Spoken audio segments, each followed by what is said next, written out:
Let's all go to the lobby. Let's all go to the lobby. Let's all go to the lobby to get ourselves a treat. Delicious things to eat. The popcorn can't be beat. Let's all go to the lobby to get ourselves a treat.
Dartmoor Prison, isolated from the outside world by walls of granite.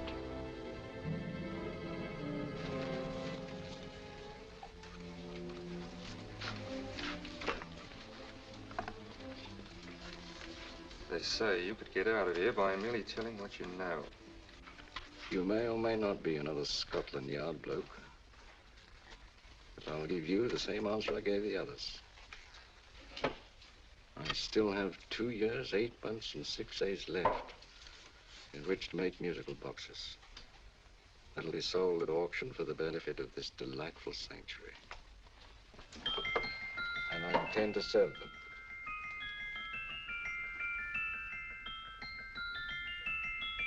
Move along. And now we come to the next object on our list, or I should say objects, because there are 3 of them. Now, ladies and gentlemen, these can be bought together or separately. Now, these beautiful little musical boxes only arrived this morning, and I didn't intend to put them on the auction block until later, but I'm going to sell them now. So, good friends, as our old pal Mark Antony used to say, lend me your ears. And what do you hear? Right. The beautiful tinkle tinkle of a musical box. What a lovely trinket. What a beautiful gift. Created and made by loving hands. A thing of beauty and utility. I was going to start with £5. It's a bargain, £5. Do I see any hands? If there's a connoisseur in the house, will go £3 for it. £2. £1. 10 shillings. Thank you, sir. Ladies and gentlemen, 10 shillings is offered for a musical box you couldn't buy anywhere in London for less than £5. It was stealing to let it go for 10 shillings, like taking milk from a baby. All right, we're selling for 10 shillings. 10 shillings is offered, 10 shillings is offered, 10 shillings is offered. And anybody give me £1? Want to give me £1? Oh, won't someone give me £1? £1 is offered, £1 is offered, ladies and gentlemen, £1 offered is against you, sir. Will you go to £2? Will you go to £2, sir? £2. £2 is offered, £2 offered, going once. Twice. Third and the last call. So to the gentleman for £2. Sorry, my dear. Now, ladies and gentlemen, comes the opportunity to purchase an exact duplicate of the beautiful little musical box just bought by this gentleman for the ridiculous low price of £2. Oh, it's exactly the same. Exactly the same. Made with the same hands. You hear that? Isn't that lovely? That tinkle, tinkle, tinkle, tinkle. Sounds like Bow Bells to me, you know, little angels pulling on the ropes, eh? Who'll give me £2 for it? Who's starting with £2? Will anybody start with £2? Oh, come, ladies and gentlemen. You know, from your enthusiasm, we might all be in Scotland instead of London. Please buy it for me, Daddy. £2, certainly not. We all might be in Scotland. Besides, I don't like his manner. £1, 10 shillings. £1. £1 is ours. £1 is offered. £1 is offered, going £1. In advance, going once, going twice. The third and the last call. Sold to the lady for £1. Smart bidding, my dear. Thank you. We come to the third and last of these beautiful little musical boxes. Exactly the same. Tinkle, tinkle. Isn't that lovely? Ladies and gentlemen, I don't bring you here to gull you and swindle you. This is the exact replica of those two I just sold before.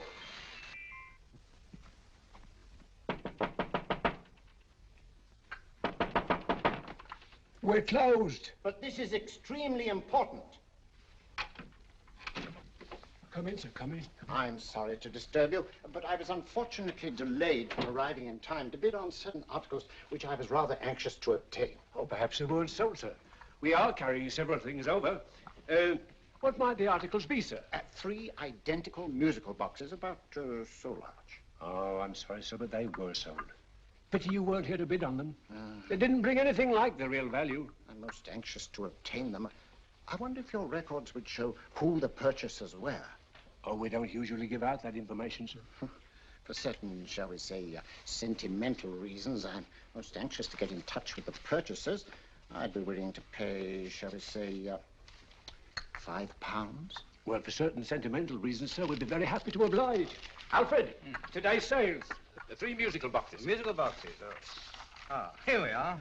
The first purchase for £2 from Mr. Julian Emery, 52 Portman Square. Write this address down, Alfred. Yes, sir. Second didn't leave any name. Oh, how unfortunate. I think she's a dealer. You see, they don't like us to know where the things are going. On account of the profits. You say the second purchaser was a woman. Can you give me a description of her? Oh, she was a young woman. Fairly tall, slender. She had a light complexion and dark hair, and she was wearing a grey suit, don't you remember? That's right. She probably runs a gift shop. She paid £1. You say she comes here fairly frequently? No, I didn't say so. But she does, sir. Like as not, she'll come in on Thursday. We have sales on Mondays and Thursdays. Oh. And the third box? The third? Oh, Mr. William Kilgore, 143B Hampton Way. For 10 shillings. Quite a drop from £2. Mr. Kilgore was a Scotchman. Oh. Thank you. You've been most helpful. Oh, thank you, sir. And any time you're passing, drop in. We always have lovely things for sale. How card, sir? Thank you. I'll be back Thursday.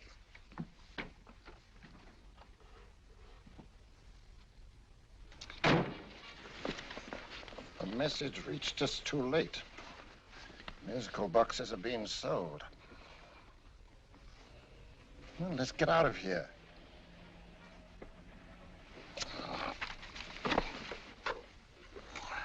Someday you'll go too far.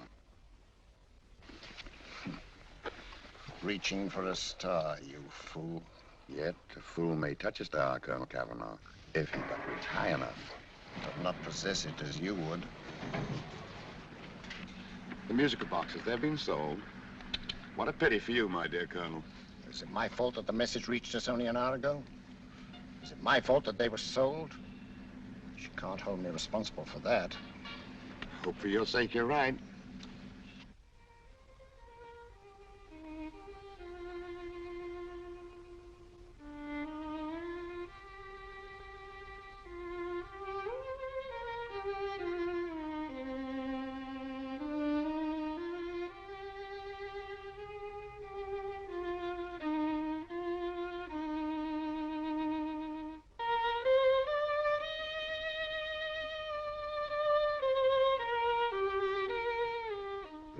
Upon you tonight at 7:45, a gentleman who desires to consult you upon a matter of the very deepest moment. Remember that letter, Holmes? It was written over 2 years ago. An interesting case, devilishly interesting. Irene Adler. What a striking-looking woman from the brief glance I had of her. Seems only yesterday. What charm. What poise, and what a mind. Sharp enough and brilliant enough to outwit the great Sherlock Holmes himself. I take it the new issue of the Strand magazine is out, containing another of your slightly lurid tales. Indeed. What do you call this one? I call it A Scandal in Bohemia. Not a bad title, eh? If you must record my exploits, I do wish you'd put less emphasis on the melodramatic and more on the intellectual issues involved. More on the what do you mean by that? Well, I do hope you've given the woman a soul. She had one, you know. By the woman, I suppose you mean Irene Adler. Yes. I shall always remember her as the woman.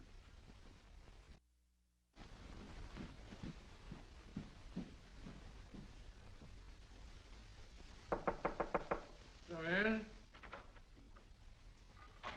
I think. That's it, old boy. How are you? How are you, old boy? I haven't seen you for years. I want you to meet my old friend Sherlock Holmes. Holmes, this is Stinky. In other words, Julian Emery. How do you do, Mr. Emery? Watson has often spoken of you. Oh, has he? Yes, we were at school together. Yes, more years ago than I care to remember, but you didn't come in here just to remind me of that. No, I just happened to be in the neighborhood and saw your lights burning, so I took the liberty of looking you up. Still writing your mystery stuff? Yes, there's a new one out this week. Good, I never miss them. Oh, good, thanks. I say that bandage makes you look very interesting. Still poking your nose into other people's business as usual? Who hit you? I haven't the foggiest notion. Somebody knocked me on the head in my own living room, and then proceeded to commit the most idiotic burglary you ever heard of. Fellow must have been balmy as a coot. Balmy? Why? Come sit down, old boy. Thanks. Would you like a cup of tea? Huh? Oh, all right. I'll go and tell Mrs. Hudson. Why do you say the robbery was idiotic, Mr. Emery? Oh, simply from the fact that with about £5,000 worth of musical boxes in my living room, the thief, who I caught in the act, made off with one that isn't even worth £5. I gather you're a collector of musical boxes. Yes, I am indeed. Some of them are very beautiful, but not the one that was stolen. The thief evidently grabbed the first thing that came to his hand when he heard me coming into the room. Still, it's rather odd, isn't it, that having disposed of you, he didn't pick up something more valuable. Was there anything unusual about the stolen box? No, nothing at all. No, I picked it up in the south of France, several years ago. You say you have many valuable music boxes, and yet the thief made off with one that isn't worth £5. Sounds like rather an intriguing little problem. Well, I take it that he was just an ordinary petty thief and didn't know the value. That is a possible explanation, and yet I venture to say that the average petty thief has a more extensive knowledge of the value of objets d'art than the average collector.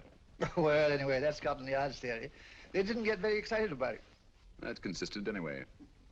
I wonder if I might see your collection, Mr. Emery. Why, of course you could, yes. Nothing a collector likes more than showing off his trophies. When would it suit you? No time like the present. Good. My place is just round in Portman Square. Shall we? Yes, right. Hello? Where are you going? Stinky hasn't had his tea yet. Oh, I'm sorry. We're going round to my place, where I'm going to give you something better than tea. Now, this one was made for Louis XV, and is one of the very few still in existence from that period, and a particularly fine specimen at that. Charming, isn't it? Quite. It all sounded to me like a lot of mice running about on a tin roof. I'm afraid you have no ear for music, Watson. Give me a good old band playing a rousing march. You'll have all your silly little tweets.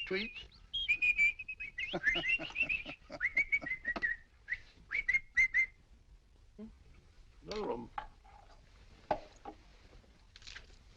Is this me?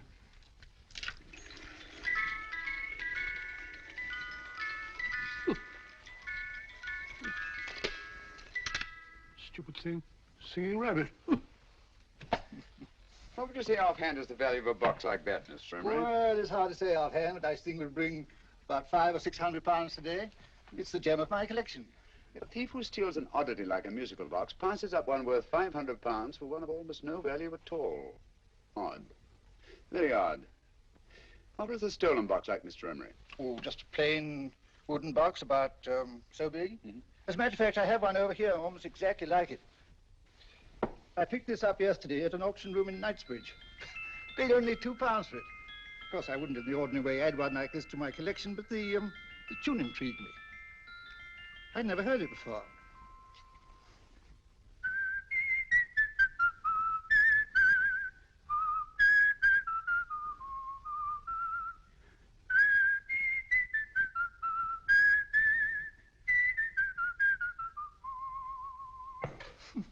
You have a remarkable ear for music, Holmes. Rather an unusual melody. Sit down, Will. Thanks. You say you bought that box at an auction sale yesterday? Yes, the Gaylord auction rooms in Knightsbridge. Run by old, what's his name? Crabtree. That's the man. At what time was the robbery committed? Oh, about 3 o'clock this morning. You know, Mr. Emery, That box and the robbery might well be cause and effect, especially since you say that the stolen box outwardly resembles this one a great deal. And Scotland Yard were not particularly interested, eh? Oh, yes, but I wouldn't blame him for that, especially as I told him I was quite unable to describe the thief, except, of course, for the fact that it was definitely a man. All you remember is that you came in here and someone struck you on the head. Yes, the next thing I knew, my man was trying to revive me. It might be wise for you to put that box away somewhere and lock it up. Oh, I don't think that's necessary. Besides, everything's insured. Well, at least if any further attempts at robbery are made, I'd suggest that you call the police, rather than running into any personal danger. Oh, come, Holmes, aren't you being a bit of an alarmist? Possibly. Well, Mr. Gray, with old Stinky, seems to me you are making rather a mountain out of a molehill. Molehill is the word, old boy, and it's time you were in bed. Thanks so much for letting us see your place. Now the best, been glad meeting you.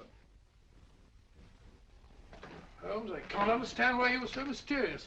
Seems to me the petty thief explanation was the only sensible one. Really? Yes, I can't see how you can believe it was anything else. I didn't say I believed it to be anything else. The petty thief theory is the obvious one, I grant you. However, it's often a mistake to accept something as true merely because it's obvious. The truth is only arrived at by the painstaking process of eliminating the untrue. We are not able to do that in this case without further data. Rubbish, you're pulling my leg. You're trying to turn a tuppenny halfpenny robbery into an international plot. No, I'm not.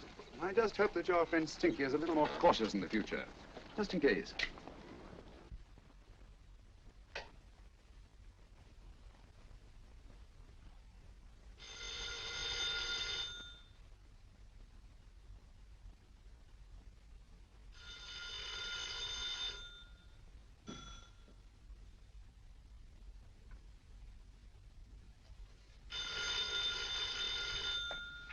Hello? Yeah? Julian Emery here. Who? Why, of course I remember you, Mrs. Courtney. Yes, you're the one bright spot at that appallingly dull affair of Lady Sanford's. Huh? Of course it isn't too late to come round. Yes, I shall be delighted to give you a drink. I tell you what, come straight up and I'll leave the door unlatched. Right, well, 15 minutes? Good. I shall be counting each moment. No, I mean that, really. Right, goodbye.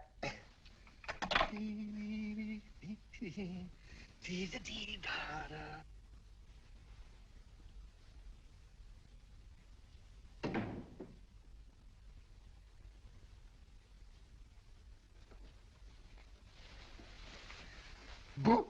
Oh, you startled me. Did I? Yes. Must be the pixie in me. I know I shouldn't have called you so late, but I was at a party just around the corner, and I remembered your invitation to see your collection of musical boxes. My dear Mrs. Courtney, pleasure is all the greater for being so unexpected. My friends call me Hilda. Thanks. Mine call me Stinky. Stinky, how quaint. Oh, what a perfectly wonderful collection of musical boxes. You know, when you told me you had a collection, I had no idea it was so attractive. Yes. They appeal to the ear as well as to the eye. Oh, what a plain little one. Why, it looks just like a country cousin amid all this grandeur. No. You mustn't underestimate the country cousin. Only last night a burglar broke in here, and with all these to choose from, went off with one very much like it. Really? Yes, I don't mind the loss of the box so much, but I do resent this crack on the skull. But it makes you look so interesting. Oh, do you think so? Uh-huh. It's funny, that's what old Fatso said. Fatso? I mean, Dr. Watson. He was here this evening with a friend, Mr. Holmes. He's interested in my collection, too. Sherlock Holmes? Yes. Do you know him? I've heard of him. Yes, he seems to think I'm in some sort of danger. What a haunting tune. It takes me right back to my childhood. Really? You know, it's odd that you should be interested in that particular musical box. Odd? Why? Because Mr. Holmes is also interested in it. He may have been more interested in the tune than in the box. My dear, yes, that's right. I remember now. He whistled it note for note, having heard it only once. Really? He must be a remarkable man. Bit of an alarmist, if you ask me. Don't you believe in warnings? Of course not. Who'd want a box like that? I would. You're not serious. Oh, but I am. Well, you put me in a very awkward position. I'm a collector, you know. And the collector buys but never sells. But if the price were high enough... The price has nothing to do with it. It's the principle of the thing. Yes, well, we haven't had our drink. No, thanks. I must be getting along. Must you really? I'm afraid so. You're not walking out on me, are you? My reputation, Stinky. I say, you know, you are an attractive woman. Thanks.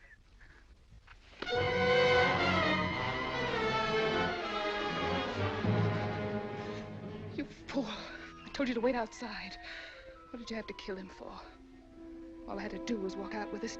He held you in his arms. Don't touch him. Don't touch anything. Now get out. I'm sorry. You're sorry. What about me? This is murder. What about Scotland Yard? What about Sherlock Holmes? Now get out!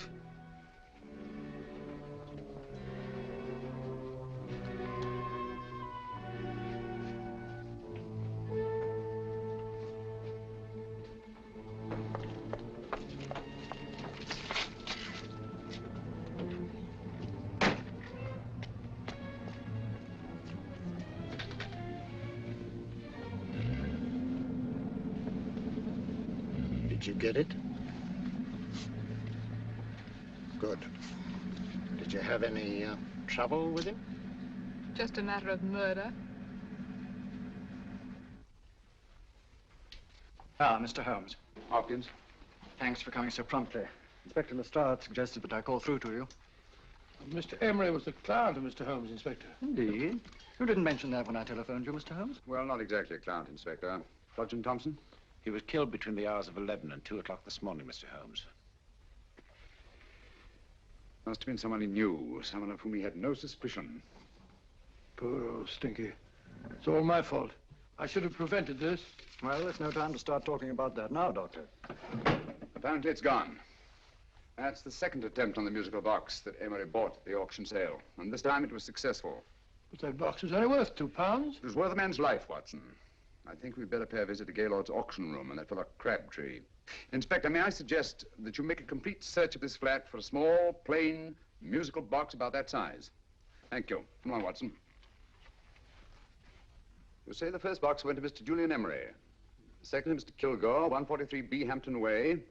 And the third to the unidentified young lady who presumably has a shop and lives near Golders Green. That's right, Mr. Holmes. Isn't it rather strange, Mr. Crabtree, that you should have had 3 identical musical boxes all playing the same tune? Where'd they come from? Dartmoor Prison. Dartmoor? Yeah, we get a regular shipment from there every month. The inmates manufacture them. Well, they make all kinds of things, you know, pipe racks, waste paper baskets, musical boxes. Did you happen to notice if anyone showed any particular interest during the auction in the purchasers of these 3 boxes? Oh, come now, Mr. Crabtree. This is very literally a matter of life and death. Well, since you put it that way, Mr. Holmes, there was a gentleman came in here about an hour after closing time, and he was in an awful state, he was. He gave me £5 to tell him where the boxes had gone to. He said they had a sentimental value for him, sir. Expensive sentiment.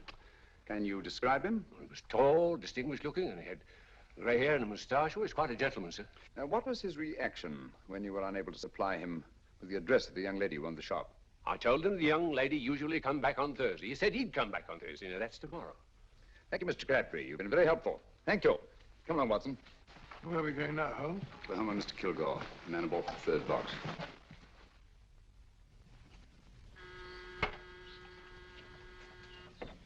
But hang it all, Holmes, how do you know those other 2 musical boxes are of any importance? I don't, but I certainly have no intention of waiting until the owners are murdered to find out. No one at home. I hope that's the explanation. I'll have a look through this window.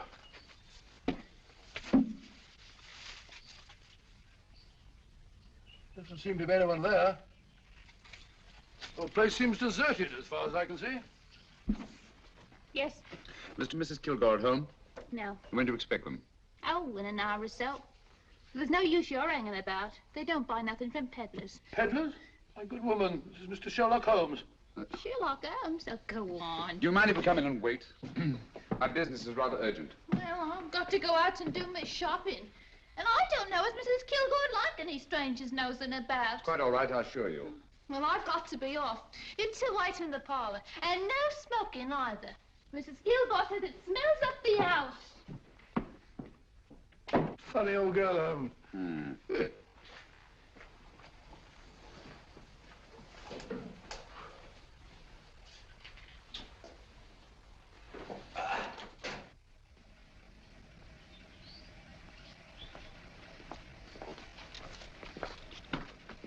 Park Lane.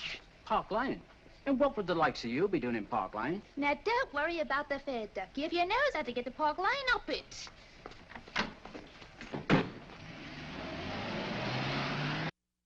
You know, Holmes, I've been thinking. There must have been something hidden in that box of old stinkers. Stolen jewelry, possibly. What's up, Holmes? Listen. What's just the steam in the water pipes?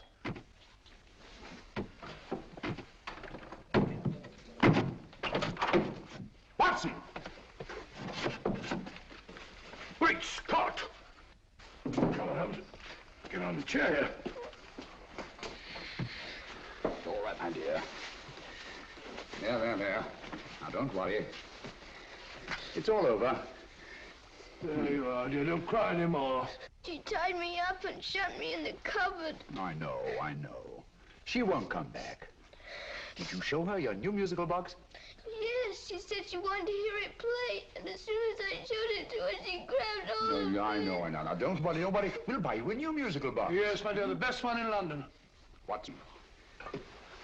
Oh, what a fool I've been. What do you mean, Holmes? She took the musical box out of this house in that market basket, right under our very noses. Why could the Kilgore charwoman want to take the music box? She isn't the Kilgore charwoman. She's a consummate actress. An extremely clever, unscrupulous woman who will stop at nothing. Take care of the child, will you, Wolf, till our parents get back. Explain everything to them. Of course I will. But, Holmes, where are you going? Somewhere, somehow, I must get to the young lady who bought that third musical box before our opponents find out. I only hope that I won't be too late. Oh, no, darling, you mustn't cry anymore. Now, cheer up. Would you like to hear old Uncle make a noise like a duck?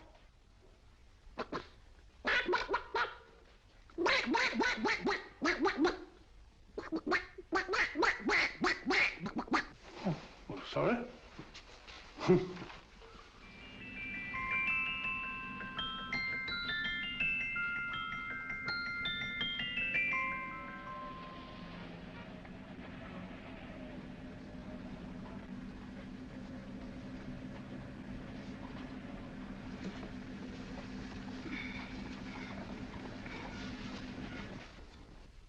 And now, ladies and gentlemen, how much am I offered for this beautiful lace Dresden china figurine? A lady of the French court. Now, this is the genuine article. What a beautiful ornament for your mantelpiece. Or you could use it as a centerpiece on the dining room table. Now, will somebody start me for £10? Will somebody start me for £10? £8? £7? All right, £5 is offered, £5 is offered, £5 is offered, £5, 10, £5, 15, £5, 15. £6 is offered, £6, going once, going twice. The third and the last call will be all done. Sold to the lady from Twickenham for £6.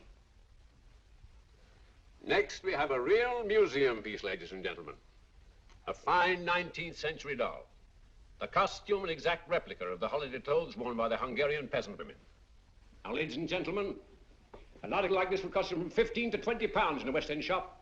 I'm not going to ask you anything like that. Well, give me £2 for it. £2. Anybody offer me £2? £2 for the Hungarian? £2? £1. What? Anybody give me £1? Anybody offer me £1 for the doll? £1 is offered, ladies and gentlemen. £1 is offered. Now, I'm not going to waste your valuable time or mine in trying to get one half of what this beautiful doll is worth. If the young lady can steal it for £1, that's her good fortune. So it's going once, it's going twice, the third and last call. Any more? Sold to the young lady for £1.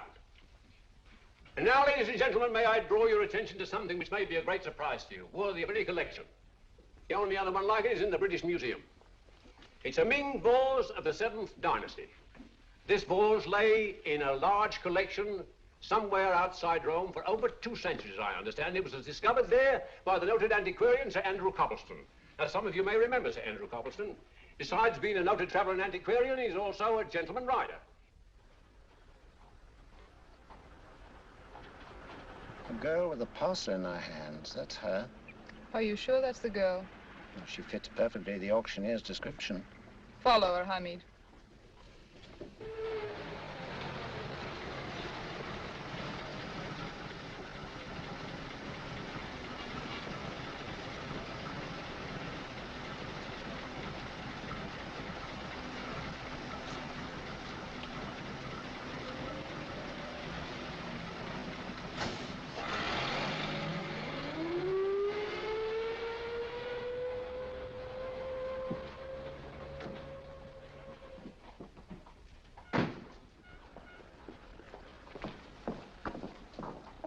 It's lovely, dear. And only £1.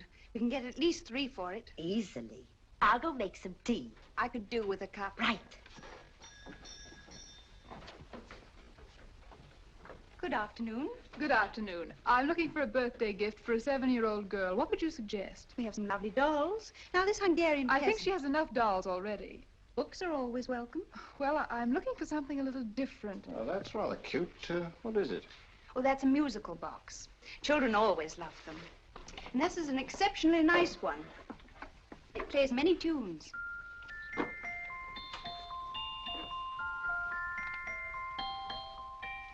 Have you any others? Yes. If you'll just step this way. I have only 2 left.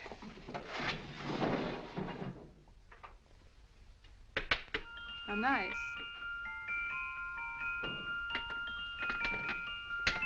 Are you sure this is all you have? I'm sorry. They're rather hard to find, you know. That's our entire allotment. I did have one other, but I sold it earlier this afternoon. But it was only a plain wooden one. It wouldn't have been a very nice gift for a child. Really? Do you happen to know who the purchaser was? Why, yes. He left his card, just in case anyone should inquire for him.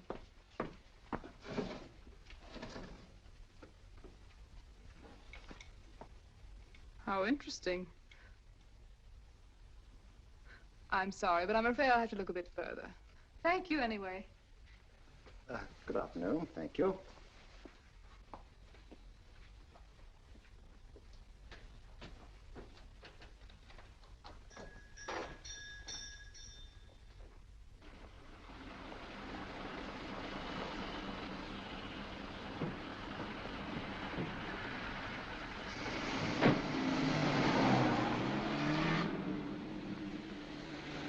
Heavy!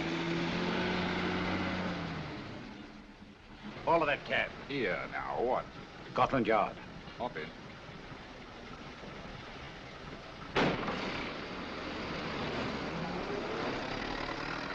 Sherlock Holmes. I might have known. We thought we were the hunters, instead of which we're the hunted. We've been fooled. We played right into his hands. Of course. He's had us followed. Don't look. The man in front of the toy shop. Hamid, turn sharp right at the next corner and again at the next.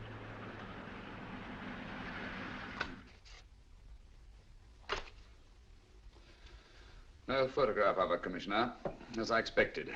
She's not a known criminal. But how do you expect to know if you do find her? After all, she was disguised as a charwoman. Don't worry, old fellow. If I ever see her again, I'll recognize her. Well, it won't be long till we know who they are and from where they operate. Who's covering them? Sergeant Thompson's following them, sir. They won't get away from him. He's a good man. We could have arrested them at Clifford's toy shop if we had any proof. But we know that they killed Emery. Proof, my dear fellow. We must have proof. We have x-rayed it, sir. There's nothing whatever concealed in the box. We'll have a look at the plates.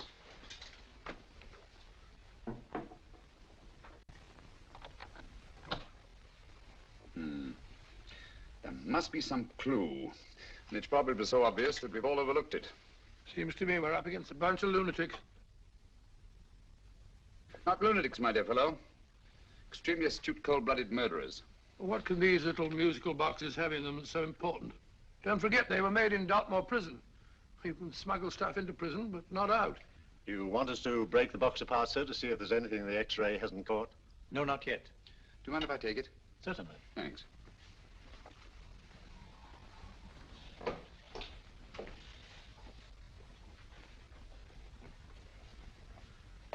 The governor of Dartmoor Prison informed us, sir, in answer to Mr. Holmes' question, that all 3 musical boxes were made by the same convict, John Davidson, serving a 7-year term, sir. Davidson? The Bank of England plates. That'll be all. Yes, sir. Now we're getting somewhere. Wait a minute. How did you know about the plates, Mr. Holmes? I'm a student of crime, Inspector. I make it my business to know about such things. And when the name of Davidson was mentioned... Well, who is this fellow Davidson? As long as Mr. Holmes seems to know all about it already, I suppose there's no harm in telling you. 2 years ago in London, there occurred a robbery of such tremendous importance, although the stolen articles themselves have no intrinsic value whatsoever, that the Home Secretary was instrumental in seeing that not a word of it appeared in any newspaper. But you never told me anything about this, Holmes. You were away at the time. Articles of no intrinsic value and yet of such importance? I don't understand. Davidson was apprehended within 15 minutes of committing the theft. But by that time, he'd hidden the articles in question and they've yet to be found. Before going further, Dr. Watson, I must inform you that this matter's not to be mentioned outside of this room. Of course not. Do I look like a man who'd gossip? Let's not go into that now, old fellow, shall we? Davidson had been employed for years in a position of extreme trust by the engravings department of the Bank of England. The articles he stole were nothing less than a complete duplicate set of plates for printing £5 notes. What? The Bank of England's own plates? Precisely. And with those plates, a gang of crooks could flood England with £5 notes, not forged in the usual sense of the word, but notes undetectable from genuine Bank of England notes in any way whatsoever. Good heavens.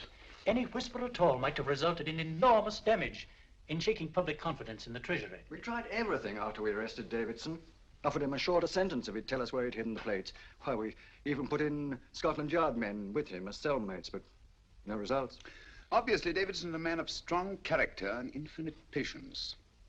Yet suddenly he feels impelled to smuggle out the secret of the hiding place of the plates to his confederates. Why? I don't understand, Mr. Holmes. Well, for example, has the Bank of England made any plans to radically change the design of the £5 note so that in, say, 7 years from now, notes made from the stolen plates would be worthless? Confidentially, Mr. Holmes, such a move was discussed. But replacing all the £5 notes in circulation would be such a Herculean task that nothing's been done about it as yet. I see. Of course, there is another possible explanation. Davidson didn't have much time to find a hiding place before he was captured.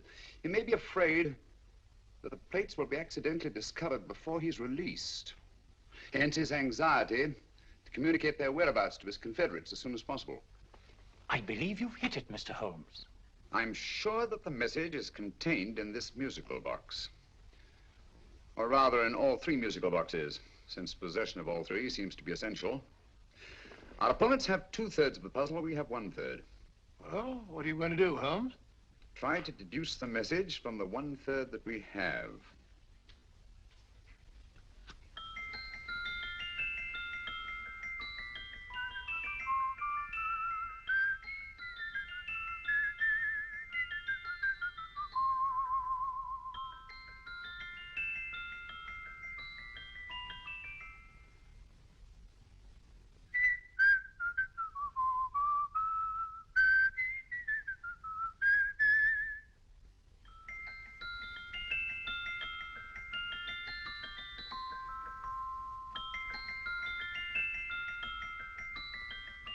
It's the same tune as the one played by Emery's musical box. And yet it's different. Sounds the same to me. The tune. Somehow the tune is the key to the mystery. It must be the tune. Otherwise, why use 3 musical boxes to convey the message? Why not collar boxes or shoe boxes? Yes? Oh. It's for you, Inspector. Oh, thank you, sir. Inspector Hopkins speaking. What? Where? Golders Green Station reports they've just found Sergeant Thompson's body. From the tire marks on his clothes, he was apparently run over by a taxi. What an unfortunate accident. Not an accident, my dear fellow. I'm afraid it's murder. Oh, you never know just who you're going to meet when you're walking down a busy London street. Mrs. Hawkins, Mrs. Brown, any subject of the crowd. Oh, you never know just who you're going to meet. So you better hold your topper in your hand, just in case you meet a lady on the Strand. Girls will think you're kind of sweet, and your day will be complete. Oh, you never know just who you're going to meet. Now, a gentleman is judged by his appearance. Yes, a gentleman is judged by how he talks. Now, he's much better off when he's acting like a toff, especially if he's taking him a walk. What on earth is this outlandish place? A rendezvous for actors. Actors? Buskers, old boy. You've seen them 1,000 times. Actors who entertain the queues, waiting outside theaters. You never know just who you're going to meet when you're walking down a busy London street. So you better wear your best, velvet ties to look your best, 'cause you never know just who you're going to meet. So you better keep your manners right in view, just in case a lady gives a how do you do. Keep your trousers in a pleat, shine your shoes and keep them neat, 'cause you never know just who you're going to meet. Blimey. Mr. Holmes. How are you, Joe? Never met him. And yourself? Fine, thank you. I want you to meet a friend of mine, Dr. Watson, Joe's sister. Oh, well, any friend of Mr. Holmes is a friend of mine. Hi, Joe. He did me a good turn once that I'll never forget. Yes, I cleared Joe of a most unpleasant charge. Murder, no less. Oh, really? By proving to the satisfaction of the police that he was busy at the time blowing open someone's safe. That's right, Governor. Good gracious me. Joe, now you can help me. Come on, buzz off, buzz off. Come on, up it, up it. Can't a gentleman have some peace and quiet around here? And you too. There you are, Mr. Holmes. Now we can have some peace and quiet around here. Thank you, Joe. There's £5 in this for you. Well, I wouldn't want to take it on myself, sir, but I can get somebody to do it for you for half of that. You don't know what the job is yet. For £5? Murder, ain't it? What? No, Joe, not murder, just music. I want you to identify a song for me. Oh, there ain't a song that's been written that I don't know. That's why I came to you. Of course, the violin is more my instrument, but, oh, well, here we go. Now, listen to this, Joe.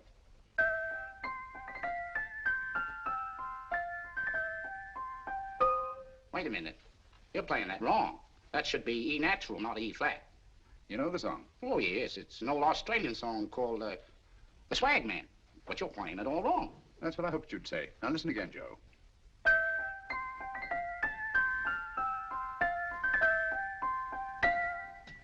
That's the same tune, all right, but you're making different mistakes than you did the first time. No, not mistakes, Joe. Call them variations. Here, play the song for me, will you, the way it's written.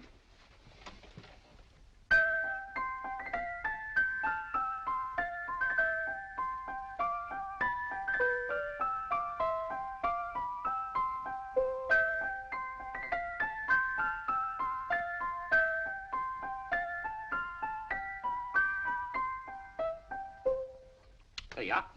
Thank you, Joe. What's it mean, Holmes? Are you onto something? Perhaps. I don't know yet. It's probably a code of some sort.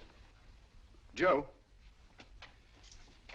could you write the song down for me, the way it was originally written? Oh, sure, Mr. Holmes. But it'll take a few minutes. Here, Mabel. Pale ale. Come on, up to it. Along with it.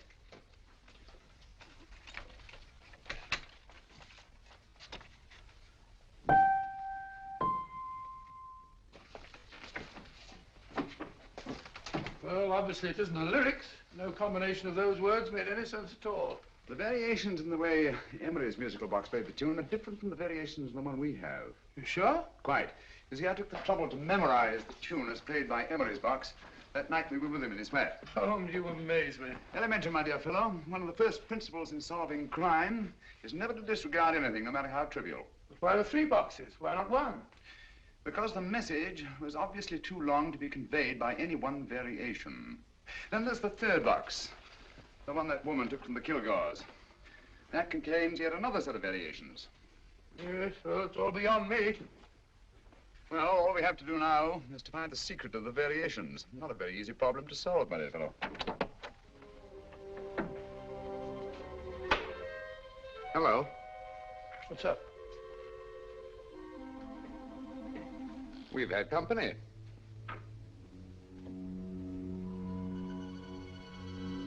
I say, this is outrageous. Ask Mrs. Hudson to come in here, will you? Right.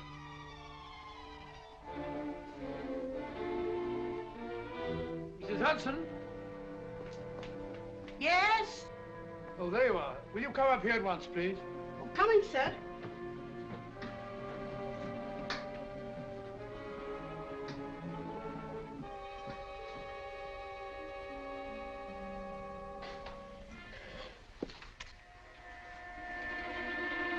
Mercy me, Mr. Holmes.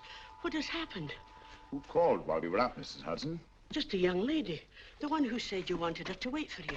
And a nice-looking old gentleman with Our her. friends again, Watson. Friends? What did the young lady look like? Oh, I couldn't see her face. She had a heavy black veil on. But she had such a nice way with her. Oh, I'm sorry, Mr. Holmes, if I've done anything wrong. But you did say I should always let clients come in and wait for you. Don't worry, Mrs. Hudson, don't worry. You had no way of knowing. It's quite all right, quite all right. Now, don't worry, Mrs. Hudson. Don't worry. Where on earth's the musical box? They didn't get it. Didn't get it? Where is it? It's in your hand. Huh? That biscuit jar. Take the biscuits off the top. Now put your hand inside, and you'll find the music box. Well done, Holmes. Well done. Amazing.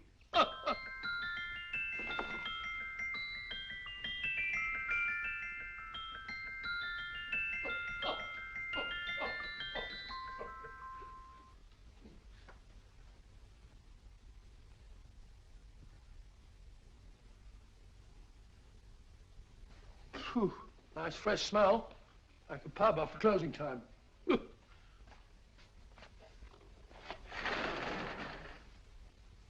I say, Holmes. What? It's morning. Allow me to congratulate you on a brilliant bit of deduction.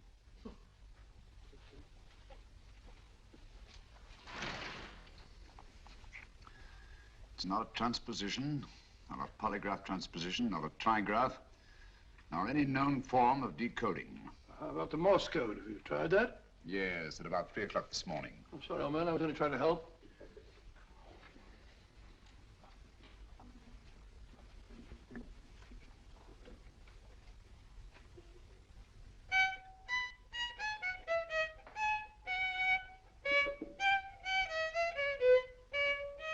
Oh, do me a favor. Not again. Must have heard that thing 1,000 times. Kept me awake all night.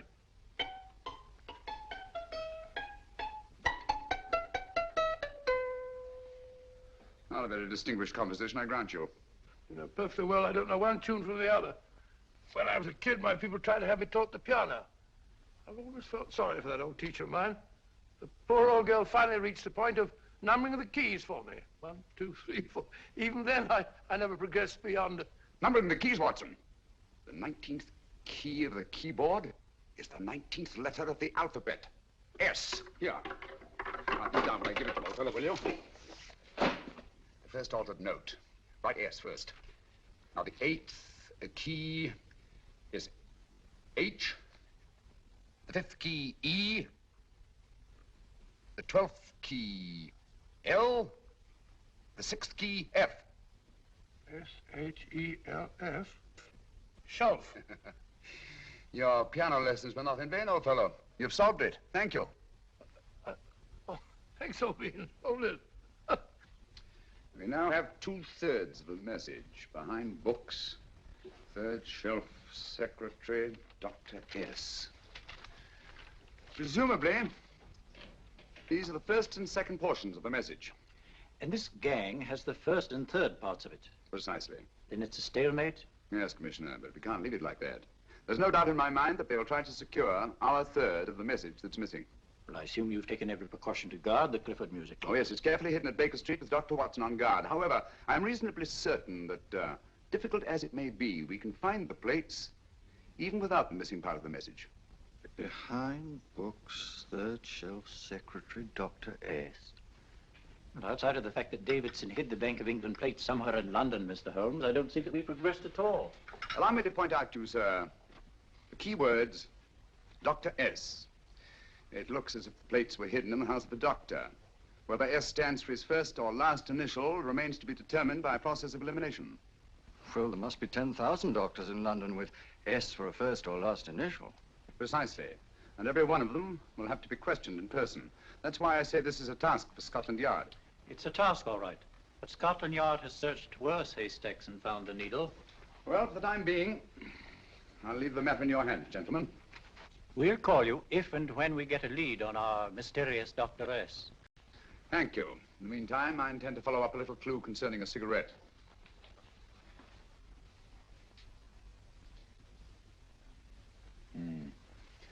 You're certain of the identification of the tobacco? Absolutely. I have made up this special blend for only 3 customers. It is almost pure Egyptian, with a mixture of latakia for added body, and a pinch of perique. Merely a whisper, as one might say, for elusive fragrance. Yes. And the 3 customers? Major Wilson in Bombay, India. Mrs. Catherine Leamington Smith in Ireland. Yes, and the 3rd? Mrs. Hilda Courtney of Park Mansions, Bryanston Square. Thank you. Thank you very much. You've been most helpful. It is a pleasure to have been of service, Mr. Holmes.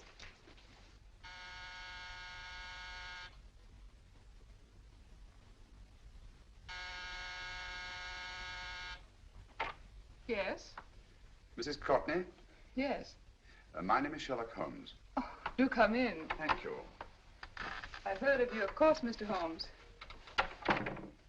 I believe we have a mutual friend in Sir Edward Brookdale. He's spoken to me of you quite often. Indeed. And to what good fortune am I indebted for this visit? I think you know Mrs. Courtney. Well, I did get a summons for speeding last week. But outside of that, I don't think I'm of any interest to the police. Oh, come now, Mrs. Courtney. You seem to forget that you and I have met before. I'm sorry. I'm sure I would have remembered meeting the great Sherlock Holmes. Please sit down. Thank you. You say we met before. Yes. At the home of Mr. and Mrs. Kilgore, 143B Hampton Road. Kilgore? I don't think I know anyone of that name. Well, I didn't say you knew them. As a matter of fact, you called on them when they were out. I don't understand, Mr. Holmes. Really? And you were dressed rather differently. Indeed. Cigarette? Thank you.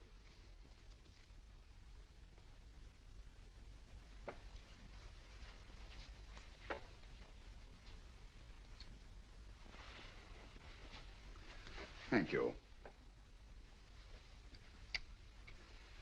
You know, Mrs. Courtney, people generally forget, in assuming a disguise, that the shape of the ear is an almost infallible means of recognition and identification to the trained eye. Evidently, you've mistaken me for someone else. Oh, no, not at all. Though naturally, I expected your denial. But when you paid your visit to my rooms at Baker Street, you carelessly left behind another identification.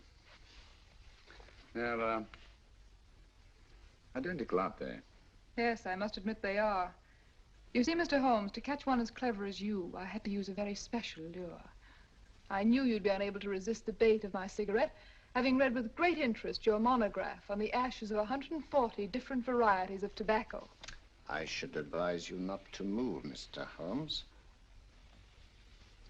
I must congratulate you on your ingenuity, Mrs. Courtney. It was indeed a brilliantly designed trap. Thank you, Mr. Holmes. Praise from a master is indeed gratifying. I shall always cherish the memory of your flattering words. Memory? Precisely. I'm afraid these gentlemen have a most regrettable task to perform.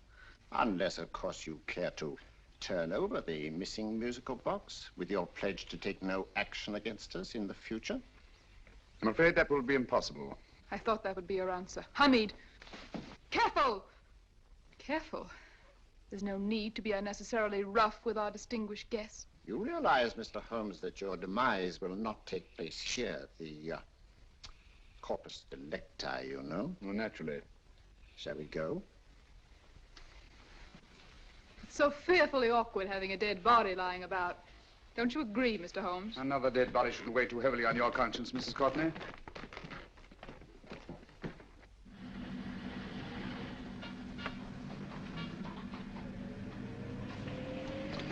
Do you mind if I have a cigarette?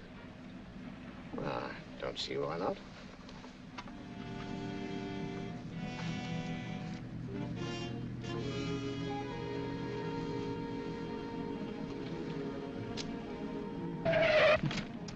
Be careful, Hamid.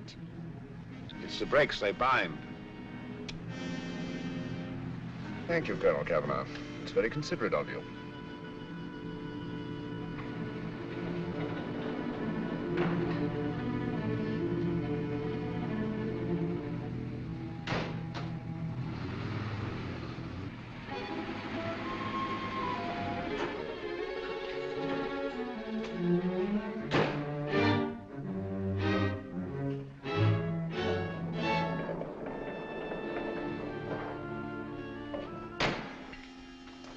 You'll be happy to know, Mr. Holmes, that your death will be a painless one. Hamid, attach this to the motor of the taxi. That little attachment, my dear Mr. Holmes, contains the deadly fluid known as monosulfide. The Germans use it with gratifying results in removing their undesirables. Start the motor.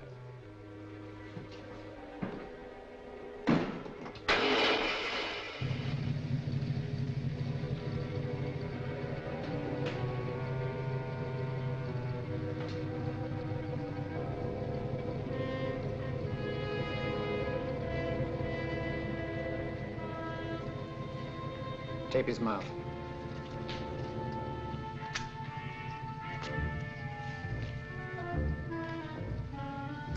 Now, up with him, Hamid.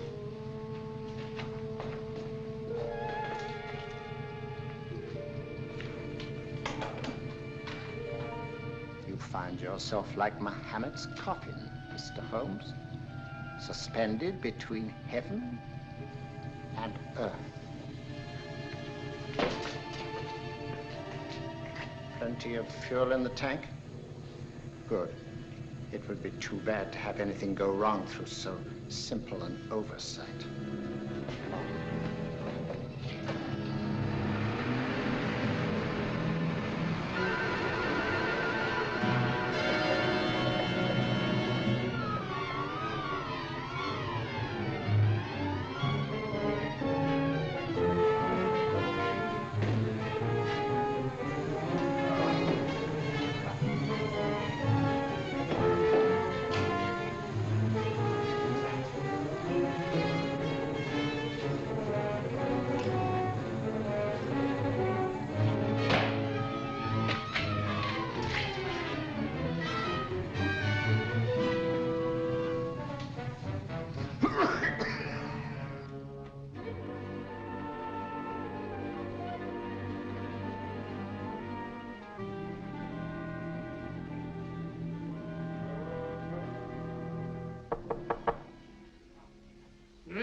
Good afternoon. Mr. Sherlock Holmes? No, I'm Dr. Watson. Oh, of course, Dr. Watson. How stupid of me. Oh, so, this is stupid of me. Won't you come in? Well, I really came to see Mr. Holmes. Oh, I'm afraid he's out. I don't know when he'll be back. Perhaps there's something I can do. Won't you sit down? Thank you. You know, Sherlock Holmes and I have been engaged on a great many cases. Oh, really? Yes, indeed. As a matter of fact, this very moment, we're involved in one of the most baffling... Oh, well, won't you tell me your trouble, and I may be able to help you. That's very kind of you, Dr. Watson.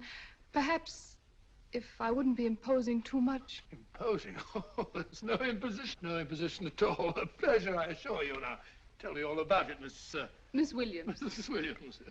I live in Surrey, Dr. Watson, and I've come up to London in sheer desperation. My only sister has disappeared, and the local police seem utterly unable to find her. Well, Holmes and I solved a case exactly like that once. Very interesting, as far as I remember. I call it the adventure of the solitary cyclist. Oh, sorry. Now I come to think of it, it wasn't so very similar. Entirely different. I don't think what I was saying. Where were we? She's only 17, Dr. Watson, and until she disappeared last Thursday, she seemed to be in the best of spirits. Possibly a romantic entanglement? Oh, no, nothing of the sort. She left no note, didn't even pack a bag, no explanation. She just started to walk to the village from our house in broad daylight and simply vanished from the face of the earth. Oh, there. Might I have a glass of water? Glass of water. I have one minute.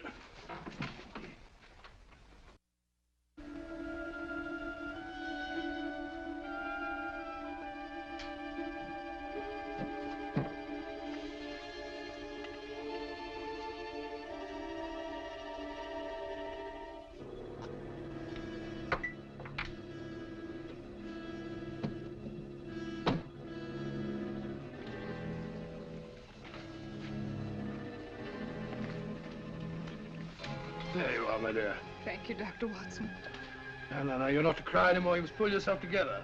I feel much better already knowing that you're going to help me. Oh, Dr. Watson, look! Good heavens! Oh.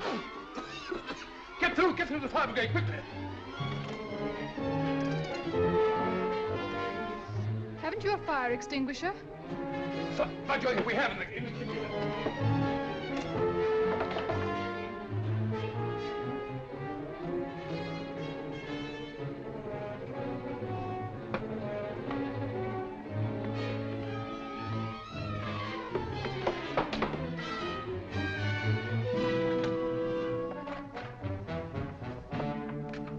Don't you worry, Miss Williams. We'll have this thing out in no time.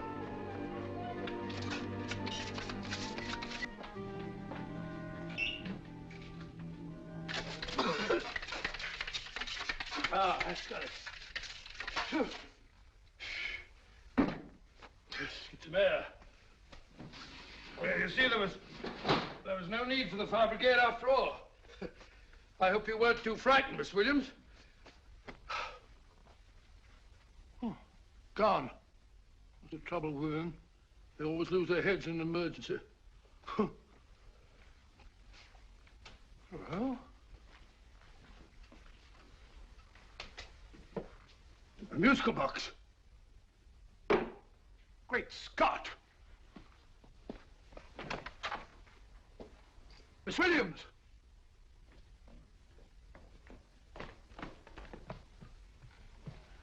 Well? Good. And Holmes? By now, Mr. Holmes has no doubt exchanged his violin for a harp. Always assuming that heaven is his destination. And now that we have the missing musical box.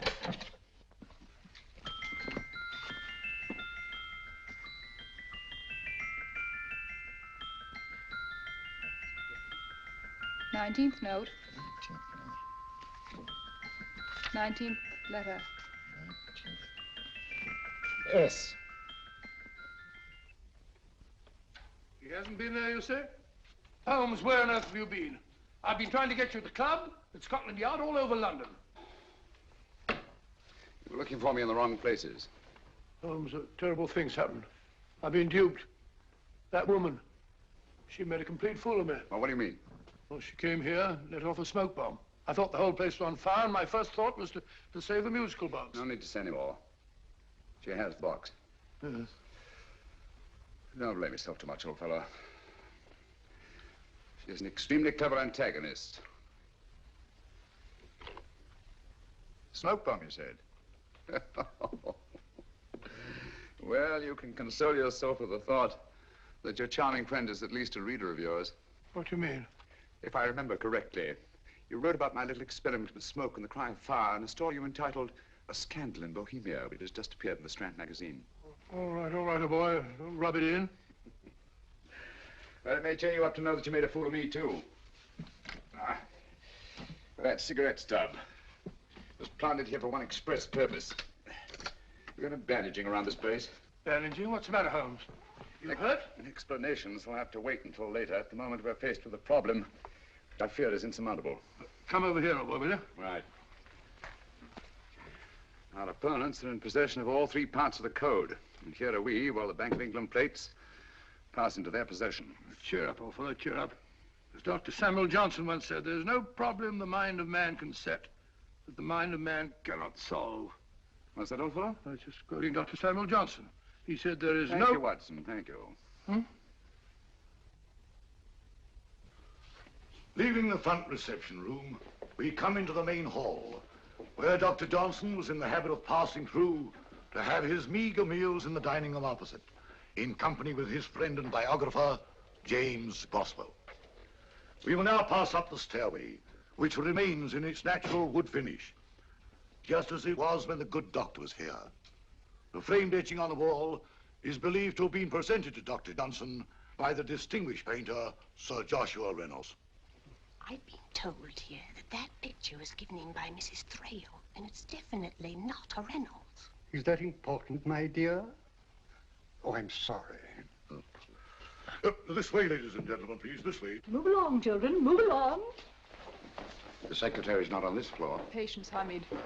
I've a feeling My that... dear Colonel, with Sherlock Holmes out of the way, what could go wrong?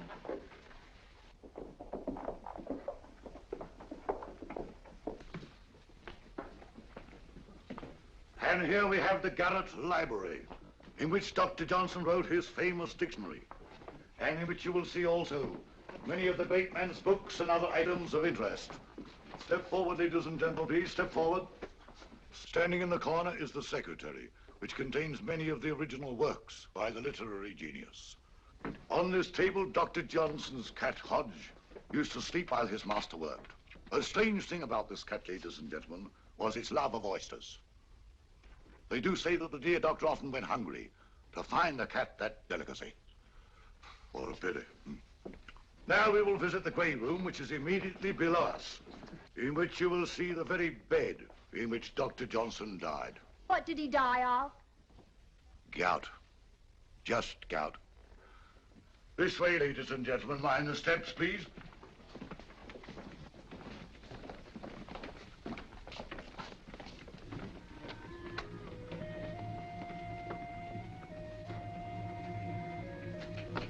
Your keys.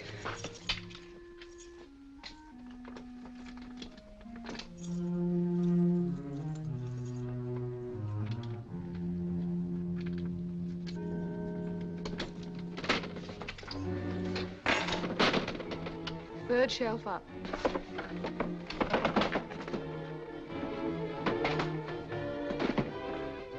The knife.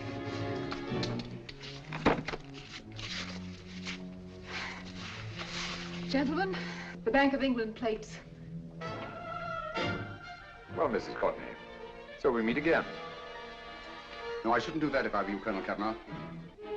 I must congratulate you, Mr. Holmes. You're far more clever than I thought. Thank you, Mrs. Courtney. Praise from you is indeed gratifying. I shall always cherish the memory of your flattering words. Memory? Oh, thank you. And now I have a most regrettable task to perform.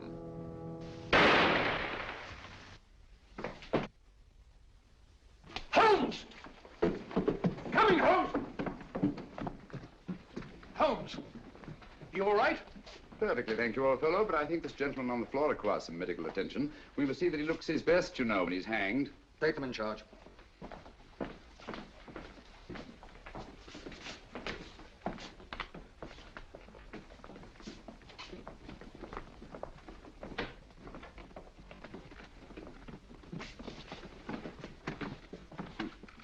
A brilliant antagonist.